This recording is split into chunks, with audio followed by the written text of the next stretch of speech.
আলেমকে মেরে দিয়ে 10টা আলেমকে মেরে দিয়ে এদিকে পয়জন দিয়ে আর ইনজেকশন দিয়ে মেরে দিয়ে তুমি যদি মনে করো দেশে রাজত্ব করবে পৃথিবীতে, তোমার থেকে বড় জালিম ফিরাউন ছিল, তোমার থেকে বড় জালিম নমরুদ ছিল। আল্লাহ যাদের রাজত্বকে মিটিয়ে অভিশপ্ত করেছে, হাসিনা তুমি হবে পৃথিবীর একজন অভিশপ্ত নেতা, অভিশপ্ত হবে তুমি, চিরজীবন তুমি অভিশপ্ত থাকবে, আর কিয়ামতের দিন আল্লাহ তোমাকে পাকড়াও করবে। শুধু তাই নয়, দেখে নাও ফেরাউনের রাজত্বকে দেখো, আল্লাহ কিভাবে চুর চুর করেছিল। ফেরাউন চেয়েছিল, সে বলেছিল আলা রাব্বুকুমুল আলা, আমি হচ্ছি পৃথিবীর আলা, আমার ওপরে কেউ নেই। আল্লাহ তাকে এমন মৃত্যু দিয়েছে, গোটা পৃথিবী আজ পর্যন্ত তার নজির রয়ে গেছে। আর শুনে রেখে দেন, ভারতের নয়, গোটা বিশ্বের যে সমস্ত রাজাকার, যে সমস্ত কুলাঙ্গার, যে সমস্ত নেমখারাম, যে সমস্ত বেঈমানরা মনে করছেন এই আলেমরা মিটিয়ে দেবো, আলেমদিকে মিটিয়ে দেবো, কোরআনকে মিটাবো, ইসলামের হুকুমতকে মিটাবো, তাদেরকে কান খুলে বলছি শুনে নাও। তোমরা তো দূরের কথা, তোমাদের 14 পুরুষ যদি দাঁড়িয়ে যাও, একবার খালি উলামাদের কুরবানিটা দেখে নাও। দিল্লি থেকে লাহোর পর্যন্ত এমন কোনো গাছ ছিল না ইংরেজরা যে গাছে উলামাদিকে ঝোলায়নি। 56 থেকে 58,000 উলামা শহীদ হয়েছে দেশকে স্বাধীন করার জন্য। আন্ডারপ্যান্ট পরে জেলের মধ্যে দাখিল করেছে, আন্দামানের কঠিন জেলে উলামায়ে 3 দিকে আন্ডারপ্যান্ট পরে ভরে দেওয়া হয়েছে, তাদের কোমরের তলায় আগুন দিয়েছে, তারপরেও তাদের ইমানের টনক লড়াতে পারেনি। হাসিনা সরকার শোনো, তোমাকে কান খুলে শুনে নাও, তুমি যতই চেষ্টা করো আলেম দিকে হত্যা করে, উলামা দিকে জেলের কুঠরিতে বন্ধ করে, কখনো ইসলামকে মিটাতে পারবে না। তুমি কোরআনের আয়াতকে একবার পড়ে দেখবে, তোমার বাড়িতে কোরআন থাকলে তোমার ফ্যামিলি হচ্ছে বেঈমান ফ্যামিলি। তোমার ছেলে বিয়ে করেছে একটা খ্রিস্টানকে, ইহুদিকে, একটা নাস্তিককে, একটা বেঈমান কাফেরকে বিয়ে করেছে, যার সঙ্গে আমার আল্লাহ সম্পর্ক ছিন্ন করেছে। সেরকম একটা নোংরা জগতে নোংরা নারীকে তার ছেলে বিয়ে করেছে, আর সে নিজেকে বলে মুসলমান। আমি আমার পৃথিবীর বাংলাদেশ, ভারত, পাকিস্তানের যত দেশের পৃথিবীর মুসলমান আছে, কান খুলে শুনে নাও, হজ করতে গেলে মুসলমান হওয়া যায় না, মাথা ঠুকলে মুসলমান হওয়া যায় না, মসজিদে নামাজ পড়লে মুসলমান হওয়া যায় না। যদি এটাই হতো, আমার আল্লাহ শর্ত রেখেছে কোরআনে যে হে আমার বিশ্ব নবী বলো, লাইসাল বিররান তুআল্লু বুজুহাকুম কিবালাল মাশরিকি ওয়াল মাগরিব, পূব কিংবা পশ্চিম দিকে মাথা ঠুকার নামে ঈমান নয়। হাসিনার মতো বেঈমান কাবা ঘরে গিয়ে মাথা ঠুকলে সে মুমিন হবে না। হাসিনার মতো বেঈমান কোরআন খুলে পড়লে ইমানদার হবে না। কেউ যদি বলে কোরআন পড়ার কারণে হাসিনা ইমানদার, কবিগুরু রবীন্দ্রনাথ ঠাকুর কোরআন পড়েছে, ঈশ্বরচন্দ্র বিদ্যাসাগর কোরআন পড়েছে, রাজা রামমোহন রায় কোরআন পড়েছে, শ্রী রামকৃষ্ণ কোরআন পড়েছে, বড় বড় আমাদের দেশের মনীষীরা তারা কোরআন পড়েছে, আইনস্টাইন কোরআন পড়েছে, স্যার আইজাক নিউটন কোরআন পড়েছে।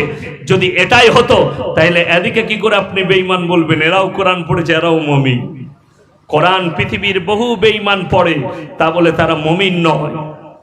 যদি বলেন হুজুর মুমিনের পরিচয় দেন, হাত তুলে বলুন আজ থেকে আমরা সবাই মুমিন হব, জোরে বলুন ইনশাআল্লাহ। আমার আল্লাহ রাব্বুল আলামিন কোরআনে বললেন আলিফ লাম মিম যালিকাল কিতাবু লা রাইবা ফীহি হুদাল লিল মুত্তাকিন। আমার আল্লাহ কোরআনে বললেন আলিফ লাম মিম রব তাসিন মিম ইয়াসিন কাফ ইয়া আইন সাদ। কোরআনে যতগুলো এরকম হরফ আছে এগুলোর নাম হচ্ছে হরফে মুকাত্তাব। এর মানেটা পৃথিবীর কেউ জানে না, আমি আল্লাহ কিয়ামতের দিনে বর্ণনা করব। জোরে বলুন সুবহানাল্লাহ। যালিকাল কিতাবু লা রাইবা ফী, আমার এই কোরআনে বিন্দু মাত্র সন্দেহ নেই, জোরে বলুন সুবহানাল্লাহ। বাংলাদেশের এক হারামখোরকে দেখলাম, তার নাম কি নূর বটে, আসাদুর নূর, এক নেমুখ হারাম আসাদ নূর। সে কোরআনের বিরুদ্ধে নবীজি সাল্লাল্লাহু আলাইহি সাল্লাম এবং তেনার মেয়ে ফাতেমা, তেনার বিবি খাদিজা, তেনার বিবি ফাতেমা, এই সম্পর্কে এই সমস্ত নবীর বিবি বিটি বড় বড় সাহাবীদের বিবিদের জন্য কুরুচিকর মন্তব্য করেছে। বাংলাদেশের মতো মুসলিম রাষ্ট্রে আজকে বলে যাই, যারা বসে আছেন তারা মাসলা শুনেলেন, একটা ইসলামের মাসলা। আমরা যে দেশটাই বাস করছি এটা হচ্ছে সেকুলার দেশ। কি দেশ বললাম? সেকুলার দেশ। হিন্দুস্তানের মাটি, আমরা হিন্দু মুসলিম সব জাতি এই ভারতে বাস করে এবং সবাই নিজের নিজের ধর্ম পালন করতে পায়। জোরে বলুন সুবহানাল্লাহ। ওই জন্য আমরা ভারতের সংবিধানকে মেনে চলবো, জোরে বলুন ইনশাআল্লাহ। ভারতের আইনকে মেনে চলবো। ওই জন্যে সব সময় জেনে রেখে দিবেন, বাংলাদেশের মাসলা আলাদা, পাকিস্তানের মাসলা আলাদা, আরবের মাসলা আলাদা, আর ভারতের মাসলা আলাদা। ভারতে যদি কেউ একটা আপনাদের মধ্যে বড় লোক হয় আর 4 চাকা কিনতে যায়, ট্যাক্স লাগবে না? লাগবে না? কথা বলে। যদি ক্যাশে গাড়ি কিনেন 15 লাখ টাকার, আপনাকে উৎস দেখাতে হবে 15 লাখ টাকা পেলি কি করে ইনকাম করলি। কেন? চোরে চোর ধরে। বুঝতে পেরেছেন না? পারেন? চোরের উপরে বাটপড়ি জানেন কাকে বলে? চোরের উপরে বাটপড়ি মানে আপনি চুরি করে আনলেন, আপনাকে ধরলো, বে কোথা থেকে চুরি করলি? স্যার মালটা রাখ, ঘর যা, পরে দেখা করবি। ও মাল নিজে নিয়ে নিল, এটার নাম বাটপড়ি। তো আমাদের দেশে চোরের উপরে বাটপড়ি হয়। ওই জন্য যে দেশে বাস করছি, এই দেশের আইন অনুযায়ী আমাদের ভারতে ইসলামী ব্যাংক নেই। আছে আপনাদের এখানে মেদিনীপুরে? কথা বলেন, আছে? অর্থাৎ ইসলামী ব্যাংক না থাকার কারণে আপনার যদি গাড়ির প্রয়োজন পড়ে, ব্যবসার প্রয়োজন পড়ে, আপনি ক্যাশে করতে পাবেন না, আপনাকে লোনেই নিতে হবে। ঠিক কিনা? কথা বলে জায়েজ আছে, কোনো অসুবিধা নেই। যে দেশে বাস করছি, যে দেশে ইসলামী হুকুমত থাকবে, আমি বলে দিচ্ছি শোনো, বাংলাদেশের কুলাঙ্গার আর গুটকাখোর মৌলবীদিকে বলছি, ওই সুন্নি গুটকাখোর মৌলবীরা কান খুলে শোনো। তোমরা যারা দেলওয়ার হোসেন সাঈদীর বিরোধিতা করছো, তারা শুনে নাও, যেটা মুসলিম রাষ্ট্র হবে, সেই দেশে যদি ইসলামের আইন না থাকে, সেই দেশের মন্ত্রী থেকে যতগুলো নাগরিক থাকবে, যদি ইসলামের আইন না মেনে চলে, তাদের সকলকে কিয়ামতের দিনে জাহান্নামের উত্তর অধিকারী হতে হবে। এটা আমি ইসলাম বললাম, এটা নবীজির আদর্শ বললাম। আরবের ভূমিতে, মক্কা মদিনার ভূমিতে, কুয়েত, কাতার, ইয়ামান, ইরানের মাটিতে তারা যদি ইসলামী রাষ্ট্র, ইসলামী কোরআন হাদিসের আইন যদি মেনে না চলে, তাদের রাজা বাদশাদিকে জাহান্নামে যেতে হবে। আমি মৌলভী শওকতের বেটা বললাম, এটা হচ্ছে ইসলাম। কিন্তু আমরা যে দেশে বাস করছি, আমাদের জন্য যেমন ফটো তোলা হারাম না হারাম নয়? কথা বলে। আধার কার্ডে ফটো নাইলে আধার কার্ড হবে? ভোটার কার্ডে ফটো নাইলে ভোটার কার্ড হবে? হবে না। এই ক্ষেত্রে আমাদের মুফতিরা, আমাদের উলামারা ফতোয়া দিচ্ছে জায়েজ আছে।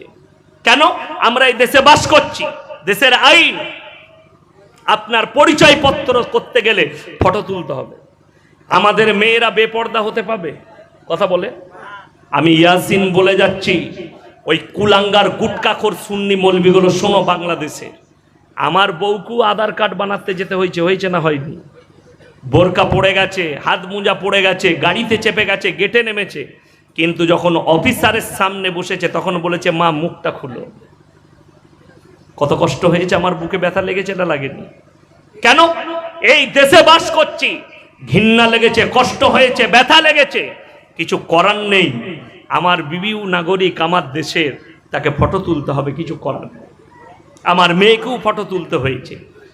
অর্থাৎ বিবি আমার পর্দায়, বাধ্যতামূলক আমার বিবিকে বেপর্দা করে একটা পর পুরুষের সামনে মুখটা খুলে বসতে হলো।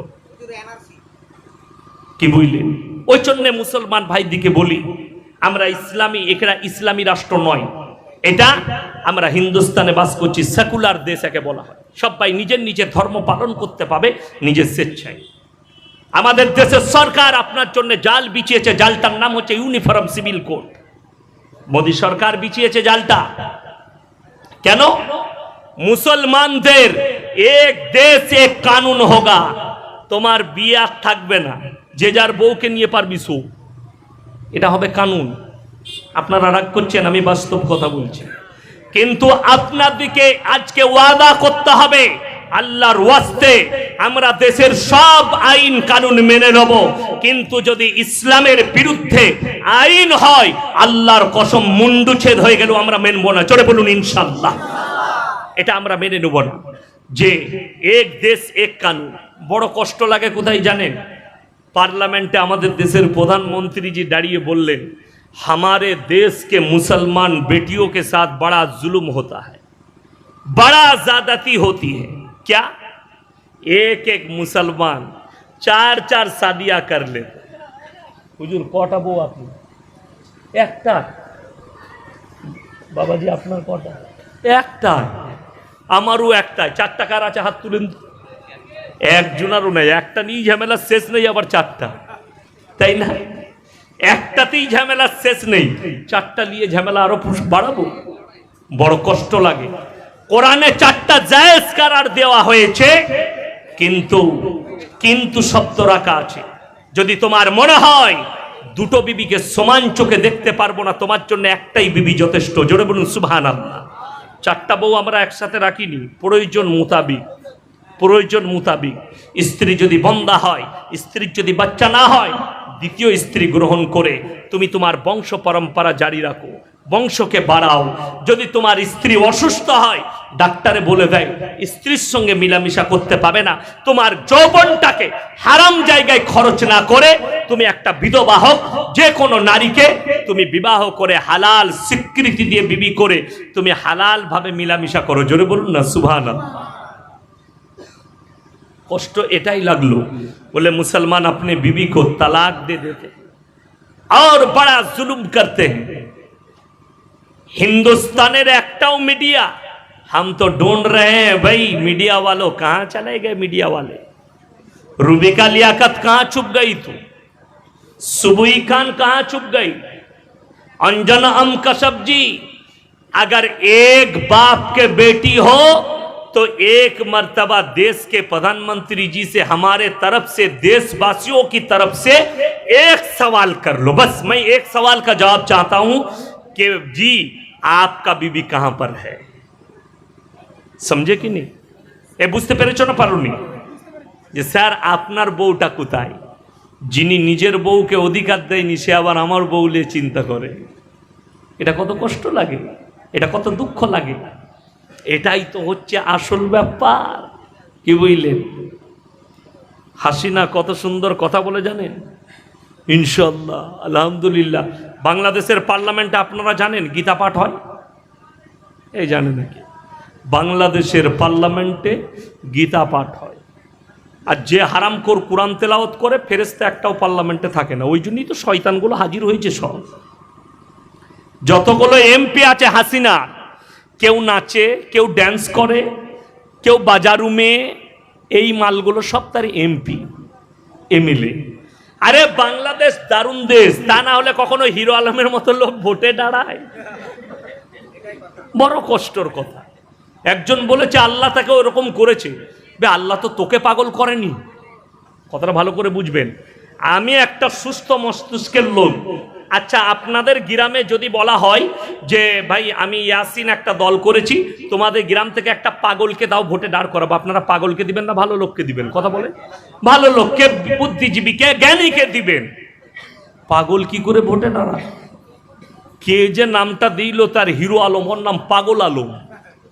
কি বুঝলেন? ভালো করে কথা বলতে পারেন না। সে কি বলছে জানেন? ওই বলছে কি কাজে বললে? হ্যাঁ, ভালো কাজে লোহা ফুলে। লোহা ফুলে, কি বুঝলেন? তাহলে এইটা আবার কি ভাষা? তারপরে দেখলাম মাল ভুল বলছি। কি বললে? সবরেতে লোহা ফুলে, আমরা কি বলি? মোয়া ফুলে, তাই না? আর কিন্তু সে উল্টো বলছে। ওটাই মানুষ হাসছে, মিডিয়াওয়ালা, মিডিয়াগুলো সেরকম বাংলাদেশে। আমি ওই জন্য বলেছি একটা জলসায় যে কিয়ামতটা শুরু হলে বাংলাদেশ থেকে আল্লাহ শুরু করবে। সব দলের মাল ওইখানে আছে, সব রকম দলের। একজন দেখছি বলছে আমার জান আমার আজরাইল কবজ করবে না, আমার জান বাগদাদ বাবা করবে। কে কে? বড় পীর আব্দুল কাদের জিলানী রহমতুল্লাহ আলাইহি বলে উনি আমার জান কবজ করবে। যদিও আসে তোর মতো গাঁজা করে জান তো সে কবজ করবে। এর থেকে বড় বেঈমানি আর কুফরি আর কিছু হতে পারে না। আল্লাহ নিযুক্ত করেছেন একমাত্র ফেরেশতা আজরাইলকে, জান কবজের ফেরেশতা আলাদা আছে, ঠিক কিনা কথা বলেন? আল্লাহ নিযুক্ত করেছে। তার বাইরে যদি আপনি আকীদা রাখেন যে আপনার জান কোন রসুল কবজ করবে, কোন পয়গম্বর করবে, কোন ওলি করবে, সে কাফের হয়ে যাবে, তার ঈমান চলে যাবে, সে বেঈমান হয়ে যাবে। যেহেতু সরাসরি কোরআনকে অস্বীকার করা, আল্লাহকে অস্বীকার করা, আল্লাহর বাণীকে অস্বীকার করা, এই মালু বাংলাদেশে আছে, তা নয়। আর বাংলাদেশে আমাদের দেশের শিয়া আর যারা নিজেদিকে সুন্নি বলছে, এদের মধ্যে কোনো পার্থক্য নাই, কোনো পার্থক্য নাই। কাল থেকে গালি শুনতে পাবেন। বড় কষ্টের বিষয়। আমার মুসলমান ভাই, আপনাদেরকে অনুরোধ করছি, হাত তুলে বলুন আজ থেকে 5 ওয়াক্তের নামাজি হব। জোরে বলুন ইনশাআল্লাহ। এই আমার যুবক ভাইরা সবাই হবেন। কান খুলে শুনেলেন। আপনাদেরকে বলে যাই, নামাজ যে ছেলেরা পাপ করো তারা শুনো, যারা পাপ করো, যারা পাপ করে তারা শুনেলেন, যাদের দ্বারা গুনাহ হয় তারা শুনেলেন। যদি বলেন এটা থেকে বাঁচবো কি করে, সর্বপ্রথম সলিউশন হচ্ছে গুনাহ থেকে বাঁচার। যুবকরা শুনেলেন, যুবতীরা শুনে নাও, ইন্নাস সালাতা তানহা আনিল ফাহশাই ওয়াল মুনকার। নিশ্চয়ই নামাজ এমন একটা ইবাদত, মানুষকে খারাপ কাজ থেকে সরিয়ে ভালো কাজের দিকে নিয়ে যায়। জোরে বলুন সুবহানাল্লাহ। এটা হচ্ছে একটা বাঁচার বড় রাস্তা, বড় উপায়। দ্বিতীয় নম্বর, যুবক যুবতীদিকে বলছি, রাতের বেলায় যদি পাপ থেকে বাঁচতে চাও, তোমার মোবাইলটাকে তোমার কাছ থেকে হারাম করে দাও। মোবাইলকে হারাম করো। যদি জিনা থেকে বাঁচতে চাও, পাপ থেকে বাঁচতে চাও, চোখের জিনা থেকে বাঁচতে চাও, নিজের শরীরের যৌবন রাখতে চাও, নারী পুরুষ উভয়ে তোমরা রাতের বেলায় মোবাইলকে হারাম করে দাও। বিবাহিতরা লয়, অবিবাহিতরা। বিবাহিতর জন্য কোনো ব্যাপার নাই, স্ত্রী থাকে, স্ত্রীর সঙ্গে সময় কাটাবে। অবিবাহিতরা হাজার হাজার যুবক, কি বুঝলেন, সেদিনে একটা ছেলে ফোন করে বলছে, হুজুর বিয়ে করেছি নতুন, তো যৌবনটা ভালো করে নেই, ওষুধ কিছু আছে? আমি কি তাকে ওষুধ দেবো? যাই হোক, গাছগাছারা ওষুধ বলে দিয়েছি, খাগা। আমি বললাম, ভাই বহুত পাপ করেছো? বলে, হুজুর করে ফেলেছি বিয়ের আগে। আমি বললাম, এখন পস্তা করবি আর কি? এটাই তো ঝামেলা। ওই জন্য আমি জলসাই বলেছি যে নবী, প্রত্যেকটা নবীর সুন্নত হচ্ছে উপযুক্ত বয়সে বিবাহ করে নাও। এখন বাপদের একটা দোষ আছে, বাম্মাদের, কি বলুন তো, আমার ছেলে নিজের পায়ে দাঁড়াক তারপরে বিয়ে দেবো। এর থেকে বড় পাপের কথা আর কিছু নাই। ওই ছেলের বিয়ে দিয়ে কি করবো রে, আমার ছেলে কি খাওয়াবে? খিলানেওয়ালা জাতকে কথা বলেন আল্লাহ। তুমি 5 লাখ ইনকাম করেছো, তোমার প্লেটে আল্লাহর কসম খানা লেগে যাবে। তোমার বিবি দস্তারখানে খানা লাগিয়ে দেবে। তোমার যদি মৃত্যু লেখা থাকে, তুমি 1 লুকমা খানা মুখে তুলতে পারবে না, ঠিক কিনা কথা বলেন? তাহলে তোমার বিশ্বাস কার প্রতি আছে? আল্লাহর ওপরে বিশ্বাস নিয়ে এসো। আল্লাহর ওপরে কনফিডেন্সের সঙ্গে বিশ্বাস আনো যে আমাকে মৃত্যুবরণ করতে হবে, আর রুজির মালিক একমাত্র হচ্ছেন আল্লাহ। ছেলে, আমার ছেলের যদি বিয়ে দিই, তার বিবি যদি আসে, অনেক জনের বিশ্বাস হবে কিনা জানি না। আমি যখন প্রথম আমি লখনৌ থেকে যখন কিরাত পড়ে এলাম, আমার বিয়ে হলো, 1 মাসও হয়নি, 2 মাসও হয়নি, ভালো করে আমার বিয়ে দিয়ে দিয়েছে। আমার বেতন তখন কত জানেন? বর্ধমান খাগড়াগড় মাদ্রাসায় 2,500 টাকা বেতন। কত বললাম? 2,500। তো আমি আব্বাকে বললাম যে 6 মাস পরে করব, 1 বছর পরে কিছু টাকা আমার হাতে আসুক। বলে, বিশ্বাস রাখ, রুজির মালিক আল্লাহ, বিয়ে করো, আল্লাহ বরকত দিবে। যে আসছে তোমার ঘরে, তোমার বিবি, সে নিজের রুজি মেপে নিয়ে আসছে। বিশ্বাস করুন, আল্লাহর কাছে কাঁদি, আল্লাহ এত বড় মেহেরবান। আমি বিয়ে করেছি, আল্লাহ এত বরকত দিয়েছে, কল্পনা করতে পারবো না। আল্লাহর শুকর আদায় করে মৃত্যুকাল পর্যন্ত শেষ করতে পারবো না। বিবির বরকত, বিবি হয়েছে, বাচ্চা হলো, মনে মনে করলাম আল্লাহ একটা বাচ্চা হয়ে গেল, সংসার আরো বড়। আল্লাহ আরো বরকত দিয়েছে, আবার একটা বাচ্চা হলো, আল্লাহ আরো বরকত দিয়েছে। বরকতের শেষ নেই। আল্লাহর কসম করে বলছি, যারা আল্লাহর উপরে বিশ্বাস রাখবে, যারা আল্লাহর উপরে, ঈমানের উপরে, ইয়াকিনের উপরে বিশ্বাস রাখবে, আল্লাহর কসম তাদের রুজিতে আল্লাহ কোনোদিন কমি দিবে না। জোরে বলুন সুবহানাল্লাহ। আপনি বিশ্বাস রাখুন, আল্লাহ খাওয়ায়, আল্লাহ খাওয়াবেন, খালি মেহনত আপনাকে করতে হবে।